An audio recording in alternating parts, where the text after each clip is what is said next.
จะรักให้รักดีจึงมีค่าอย่ารักบ้ารักชั่ว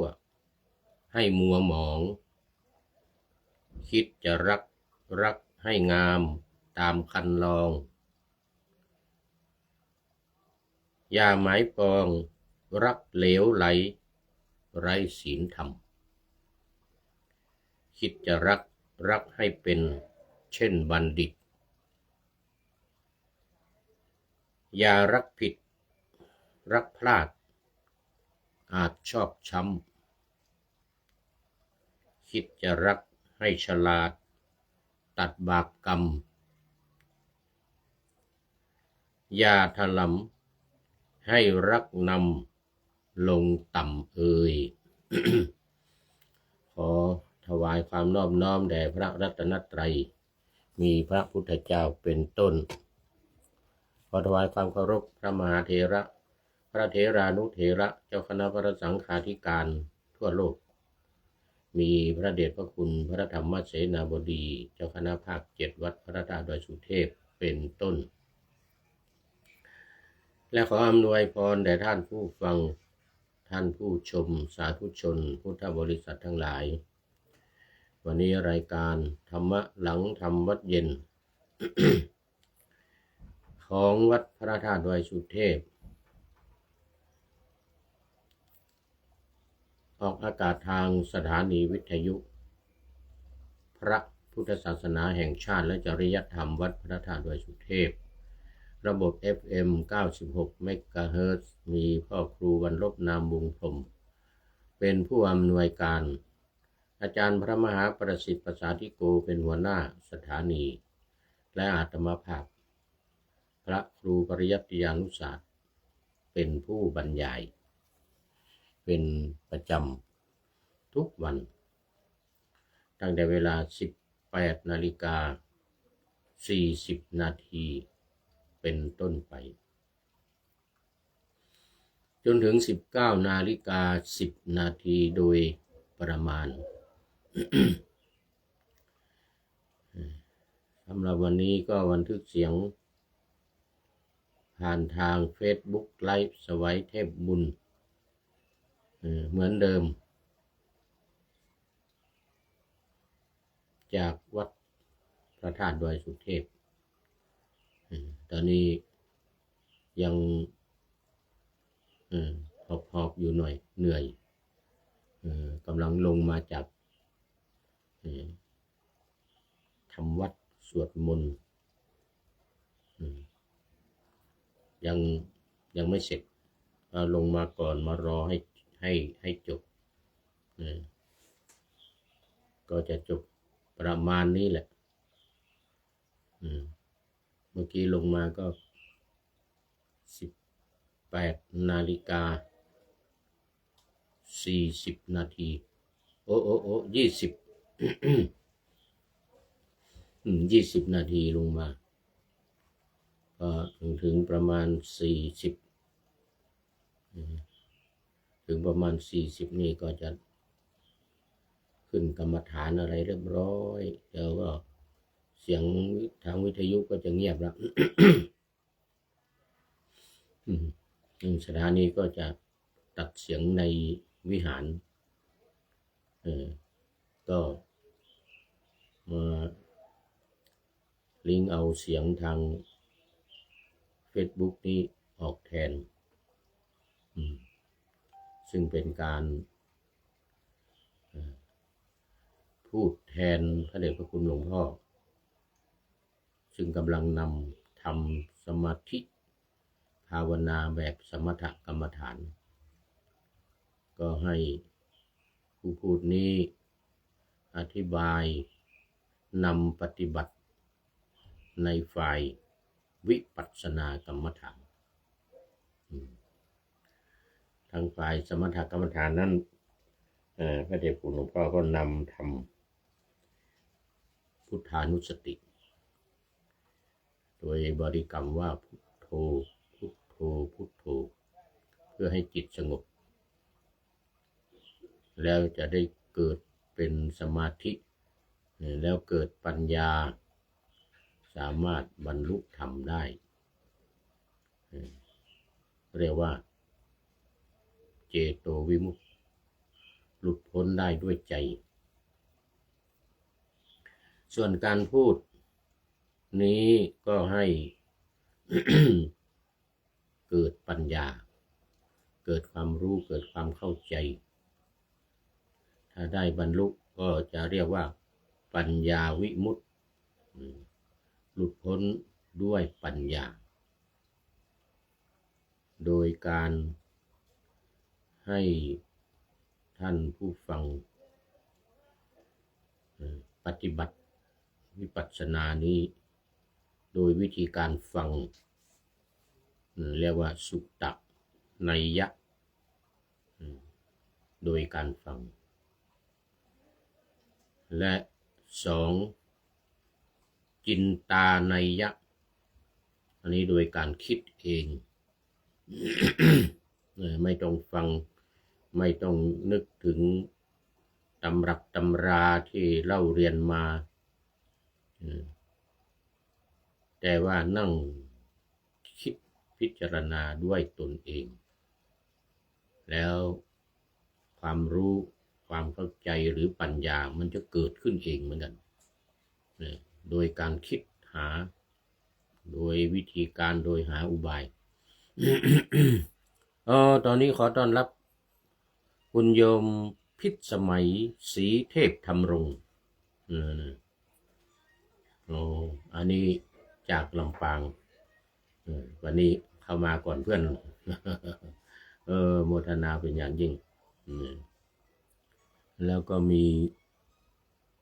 รูปพระเข้ามาเหมือนกันรูปพระเข้ามาในเฟซแต่ว่าไม่ได้คอมเมนต์เข้ามา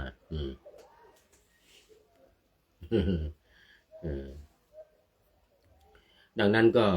ท่านผู้ฟังก็ชื่อว่าปฏิบัติวิปัสสนาตามผู้พูดคือการฟัง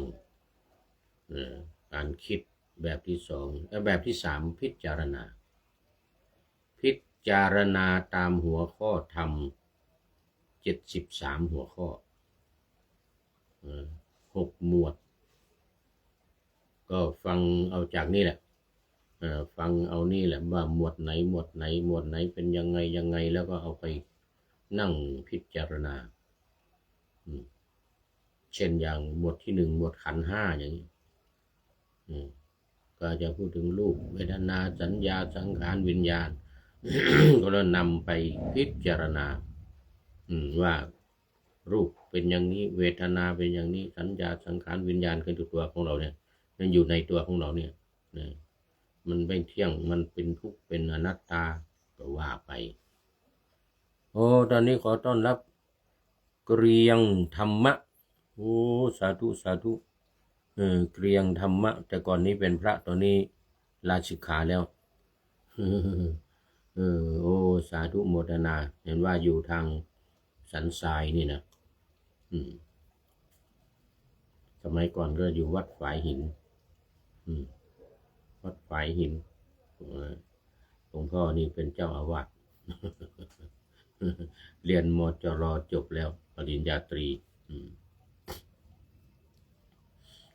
โมทนา นี่คือวิปัสสนาคือการปฏิบัติวิปัสสนาจะหลับตาหรือไม่หลับตาก็ได้ตามอัธยาศัยถ้าจะหลับตามันก็จะดีมันจะไม่เห็นอะไรใจมันจะไม่ออกไปในสิ่งที่เห็นนั้นหลับตามันก็ไม่เห็นอะไรก็ฟังอย่างเดียวแม้แต่ผู้พูดเองเนี่ย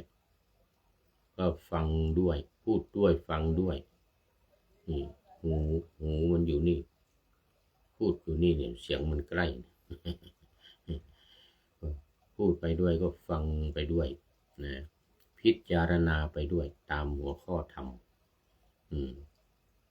หมวด1หมวด2อายตนะ12หมวด3ธาตุ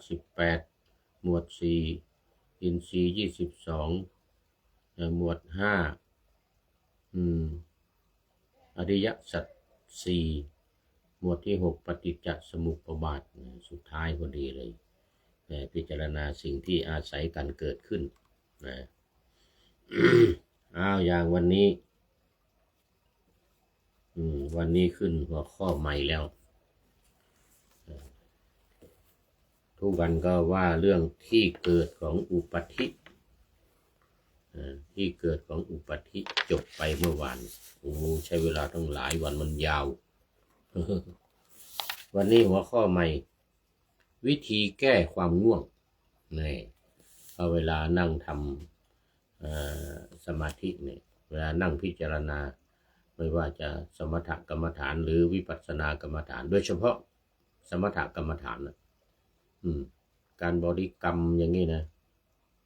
มันมักจะง่วงหลับบริกรรมไปพุทโธพุทโธงบเงียบหลับไป แต่วิปัสสนานี่ก็จะไม่ค่อยหลับนะเพราะว่าเราพิจารณาหัวข้อธรรมแต่ว่า ทั้งสองอย่างมันจะมีอาการง่วงเขาเรียกว่ามันเป็นนิวรณ์ข้อที่3ถีนมิทะความง่วงถีนมิทะนี่คือความง่วงเป็นสิ่งที่เข้ามากั้นการ ทำความดีมากั้นกับดันเราทำสมาธิก็มาขัดขวางเขาเรียกว่านิวรณ์นิวรณะแปลว่าขวางกั้นในเวลาเราทำสมาธิภาวนาเนี่ยคือความง่วงมันจะมีอยู่5อย่างนะความชอบเรียกกามฉันทะความชังเรียกว่าพยาบาทความง่วงเรียกว่าถีนมิทะความฟุ้งซ่านจิตไม่อยู่กับเนื้อกับตัวเรียกว่าอุทธัจจะกุกุจจะและสุดท้ายข้อที่5ความสงสัยความสงสัยเกิดขึ้นแล้วก็เรียกว่ามันเป็นอุปสรรค ทั้ง5อย่างนี้เขาเรียกว่าเป็นนิวรณ์แต่วันนี้เอาข้อเดียววิธีแก้ถีนมิทะที่เกิดขึ้นเวลาเรานั่งทำสมาธิภาวนาหรือเวลาเราทำวิปัสสนาก็ตามสมถะก็ตามถ้าเกิดอาการง่วงขึ้นมาบางทีหลังอาหารเมื่อหนังท้องตึงหนังตามักจะหย่อนต้องใช้วิธีแก้มันอย่างนี้ตอนนี้ขอต้อนรับพระเดชพระคุณหลวงพ่อสุทธิสงึมรำนี่ FC ตัวจริงจากจังหวัดบุรีรัมย์เข้ามาแล้วนี่ทุกรายการผมก็เข้ามาเป็นกำลังใจขอบคุณมาก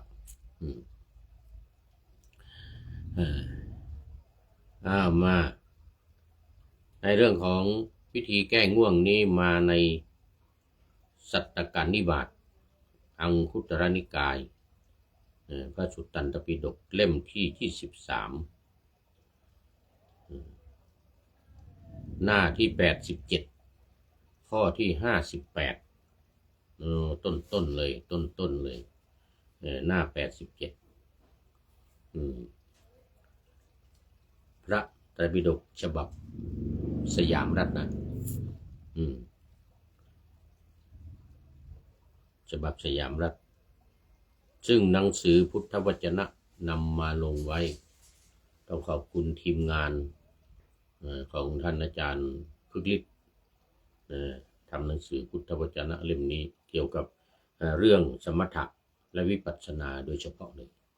เอาธรรมะที่มันเกี่ยวข้องกับการปฏิบัติสมถกรรมฐานวิปัสสนากรรมฐาน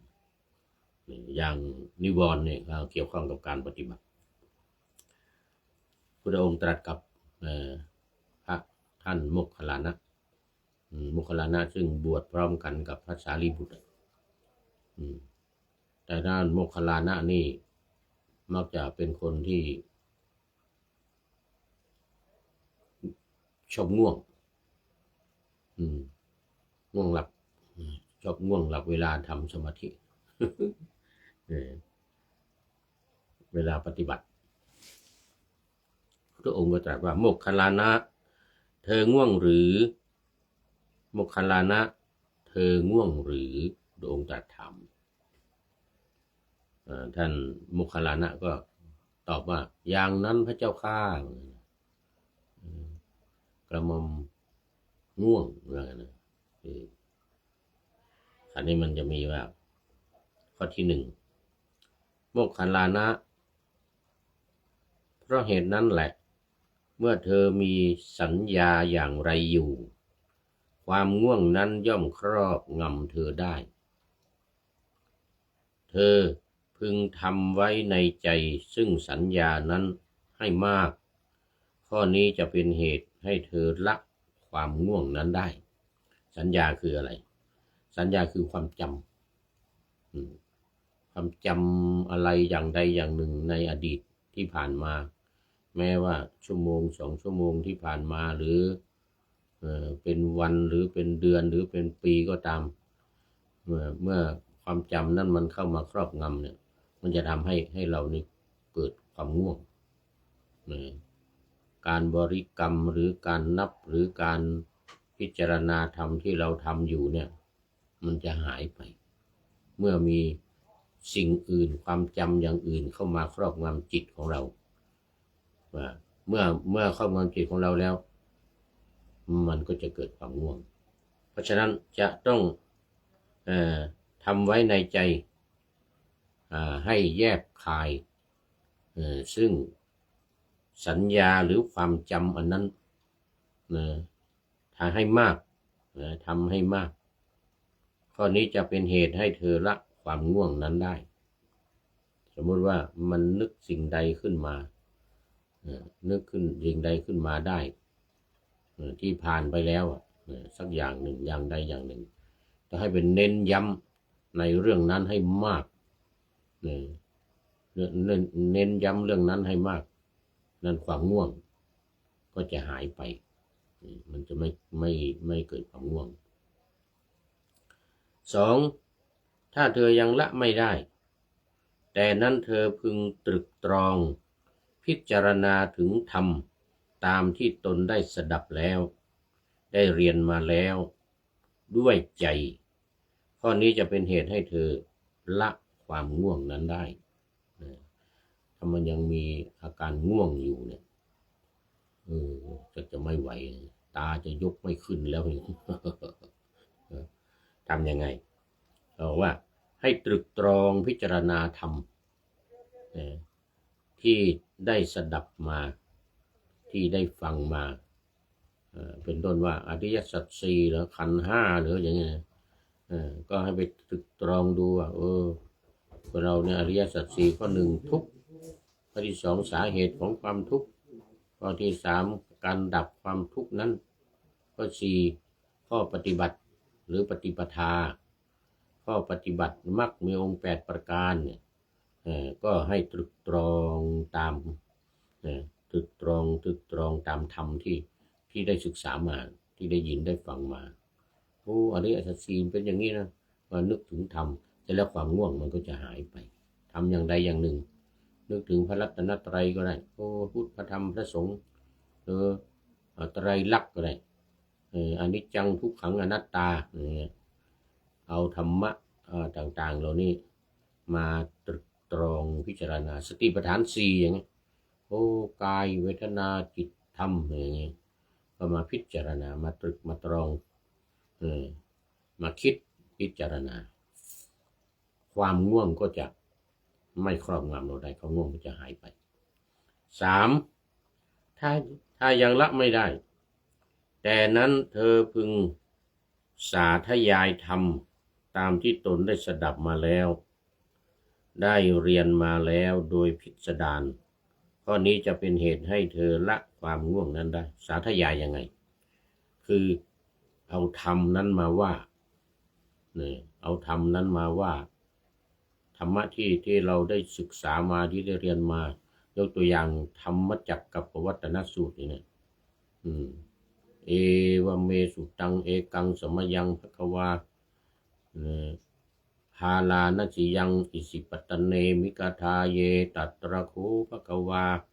ปัญจวัคคีเยภิกขุอามันเตสิอย่างนี้เป็นต้นนะที่เราจำได้ เราจำอะไรได้ก็เอามาสวดเลยนี่เรียกว่าสาธยายเอามาสวดเอามาว่าเอามาท่องอืมไม่ว่าจะเป็นสูตรไหนที่ไม่ว่าจะเป็นสูตรไหนแล้วเอามาสวดเอามาว่าดังเอามาว่าดังหรือแม้แต่พุทธภาษิตอัตตาหิอัตโนนาโถโกหินาโถปโรสิยาอย่างนี้เราก็รู้ความหมายมันด้วยนะรู้ความหมายมันด้วยตนแลเป็นที่พึ่งของตนคนอื่นใครเล่าจะเป็นที่พึ่งได้อะไรอย่างนี้ว่าดังๆเขาเรียกว่าสาธยายก็คือเอามาสวดนั่นแหละเอามาสวดเอามาว่ายิ่งบทใดเป็นทำนองสรพันยักษ์ก็จะสวดได้ดีมันฟังไพเราะเพราะพริ้งไพเราะสนอหูแล้วความง่วงมันก็จะไม่เข้ามาครอบงำความง่วงจะไม่เข้ามาครอบงำหรือแม้แต่บทพุทธคุณธรรมคุณสังฆคุณก็ได้อิติปิโสภะคะวาอะระหังสัมมาสัมพุทโธวิชชาจรณะสัมปันโนสุขโตโลกวิทูนี่นะพุทธคุณธรรมคุณสังฆคุณก็ตามแต่ว่าเราจะเอาบทไหนมาสวดมาสาธยายมันก็แก้ง่วงได้จิตก็จะเป็นสมาธิข้อที่ 4ถ้ายังละไม่ได้อีกสวดแล้วก็ยังรู้สึกยังง่วงตาจะยกไม่ขึ้น แต่นั้นเธอพึงย้อนช่องหูทั้งสองข้างเอามือลูบตัวข้อนี้ก็จะเป็นเหตุให้เธอละความง่วงนั้นได้ก็คือเอาถ้ามีขนไก่หรือมีสำลีอะไรก็เอามาย้อนหูนี่นะถึงไม่มีก็เอานิ้วก้อยนี่นิ้วก้อยนี่แล้วก็ไปลองเขาแคะเข้าไปแค่เอาขี้หูออกมาด้วยก็ได้แค่เอาขี้หูออกมาด้วยก็ได้แค่เอาขี้หูออกมาด้วยก็ได้ข้างซ้ายข้างซ้ายนี่จะให้ดีมีสำลีเล็กๆนี่แต่สมัยก่อนนี่จะใช้ขนไก่นะขนไก่เอาเหลือซิกนะดึงออกสองข้างเลยนะเหลือแต่ที่ท้ายมันเนี่ยสักนิดหน่อยมันใส่เข้าไปอันนี้เขาเรียกว่าย้อนหูก็จะทำให้ไม่หายง่วงได้อันนี้ข้อที่ 4ต่อไปข้อที่ 5 6 7 8มีเยอะด้วยนี่มีเยอะจะหมดเวลาซะแล้วข้อที่ 5ถ้ายังละไม่ได้นะความง่วงยังมีอยู่แต่นั้นเธอพึงลุกขึ้นยืนเอาน้ำล้างตาเหลียวดูทิศทั้งหลายแงนดูดาวนักขัตฤกษ์เดี๋ยวไปเดี๋ยวมาเอาน้ำล้างหน้าลูบตัวล้างหน้าล้างตาดูทิศทั้งหลายข้อนี้ก็จะเป็นเหตุให้หายง่วงได้ต่อไปข้อ 6ถ้ายังละไม่ได้แต่นั้นเธอพึงทำในใจซึ่งอาโลกสัญญาอธิษฐานทิวาสัญญาว่ากลางคืนฉันใดกลางวันฉันนั้นกลางวันฉันใดกลางคืนก็ฉันนั้นเธอพึงมีใจอันสงัดปราศจากเครื่องรัดรึงอารมณ์จิตให้มีความสว่างอยู่เสมอข้อนี้จะเป็นเหตุให้ละความง่วงได้สัญญาอโลกสัญญาอโลกแปลว่าแสงสว่างอโลกสัญญาคือแสงสว่างเนี่ยให้จำให้ดูว่ามันมีแสงสว่างอยู่นะอันนี้มันเป็นกลางคืนหรือกลางวันก็ตามมันนะถ้ากลางคืนมันก็จะมีแสงไฟมีอะไรอย่างให้เหมือนกลางคืนให้เหมือนกับกลางวันเลยให้มันเป็นแสงสว่างเหมือนกลางวันกลางวันไม่มี ไม่มีแสงไฟแต่ว่ามันมีแสงพระอาทิตย์มีแสงอะไรก็ดูสว่างเพราะฉะนั้นทำให้ในห้องเนี่ยทำให้สิ่งที่เรามองเราเพ่งเราดูเนี่ยมันสว่างอยู่เสมออย่างนี้ความง่วงจะหายไปได้ถ้ายังไม่หายข้อ7นะยังไม่ละไม่ได้แต่นั้นเธอพึงอธิษฐานจงกรมกำหนดหมายเดินกลับไปกลับมาสำรวมอินทรีย์มีใจไม่คิดไปในภายนอกข้อนี้จะเป็นเหตุให้เธอละความง่วงนั้นได้นะย้อนหูก็ไม่หายดูความสว่างก็ยังไม่หายตอนนี้เดินเลยทีนี้เดินจงกรมไปมากลับไปกลับมาอธิษฐานจงกรมกำหนดเนี่ยสำรวมอินทรีย์มีใจไม่คิดไปในภายนอกให้ตาหูจมูกลิ้นกายใจก็แล้วให้อยู่ในใจของเราอยู่นี่สำรวมอินทรีย์คือทั้ง6เนี่ยไม่มองไปโน่นไปนี่ดูแต่ในใจของเราโอ้ตอนนี้คุณโยมจันเพ็ญคำโพธาเข้ามาโอ้เชียงใหม่นี่แม่เหียลูกศิษย์ก้นกุฏิของอาจารย์พระมหาวิษณุเอามาเป็นท่านสุดท้ายเวลาหมดพอดีนี่เวลาหมดพอดีเป็นข้อสุดท้ายพอดีข้อที่8นะข้อที่8แก้ง่วงเนี่ยโยมจันเพ็ญโอ้ตอนนี้คุณโยมจีรพันธ์เมืองแจ็คสันจากมินนิโซตาสหรัฐอเมริกากำลังเข้ามาสาธุค่าเหมือนกันนะสุดท้ายจริงๆ สุดท้ายจริงๆหมดเวลาเอามาดูข้อที่8อีกหน่อยถ้ายังไม่หายง่วงนะเดินจงกรมนี่ยังไม่หายแต่นั้นเธอพึงสำเร็จสีหสายยาคือนอนตะแคงขวานอนตะแคงเบื้องขวาซ้อนเท้าเหลื่อมเท้าเอาเท้าเนี่ยเหลื่อมกันอย่างนี้นะเอาเท้าเหลื่อมกันพอตื่นแล้วพึงหลับมีสติสัมปชัญญะทำความหมายในอันจะลุกขึ้นพอตื่นแล้วพึงรีบลุกขึ้นด้วยตั้งใจว่าเราจะไม่ประกอบความสุขในการนอนความสุขในการนอนข้างเดียวความสุขในการเคลิ้มหลับนะเราจะไม่เคลิ้มหลับเราจะไม่มีจะไม่สุขมัวหลงไหลอยู่ในความสุขที่เกิดจากการนอนพร้อมที่จะลุกขึ้นเสมออย่างนี้นะนอนเท้าเหลื่อมเท้ากันอย่างนี้นะก็กำหนดอยู่ในใจตลอดเวลาโมคคัลลานะเธอพึงศึกษาอย่างนี้แลพระองค์ตรัสสอนท่านพระโมคคัลลาให้หายง่วง8 วิธีวันนี้หมดเวลาพอดีโยมจีรพันธ์เป็นท่านสุดท้ายเข้ามานะเอาแล้ววันนี้เอาเรื่องวิธีแก้ง่วงนะวิธีแก้ง่วง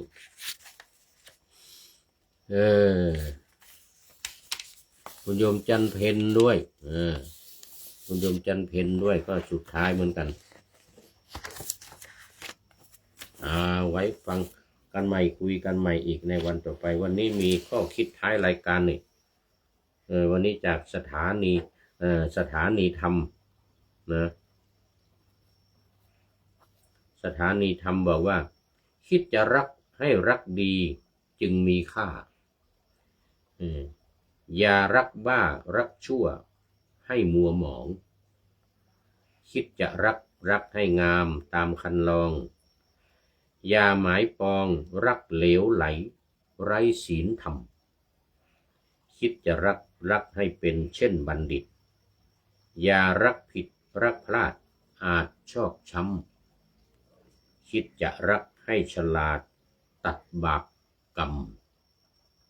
อย่าถลำให้รักนำลงต่ำโขออนุโมทนาขอบคุณกับสถานีธรรมไว้ณที่นี้เป็นอย่างยิ่งขออำลาพรากจากผู้ชมฟังโอ้นี่สุดท้ายอีกท่านหนึ่งสุดท้ายจริงๆเนนน้อยสังเหลือวัดป่าแดงมหาวิหารโอ้สาธุสุดท้ายจริงๆกราบไหว้สาครับหลวงปู่ครับผมหมดเวลาพอดีข ขออำลาพรากจากผู้ชมฟังที่เดินยืนนั่งนอนฟังทั้งหลายขอให้มีความสุขใจและกายสดชื่นสบายไปตลอดวันโอ้คุณโยมจิรพันธ์จากเมืองแจ็คสันบอกว่าสาธุค่าสาธุสาธุนะโอ้โมทนาโมทนานำเอาธรรมะไปปฏิบัติเพื่อให้กำจัดทุกข์ใหญ่ภัยพานพ้นเกิดตายในวัฏสงสารบรรลุนิพพานทุกท่านกันเถิดขอเจริญพร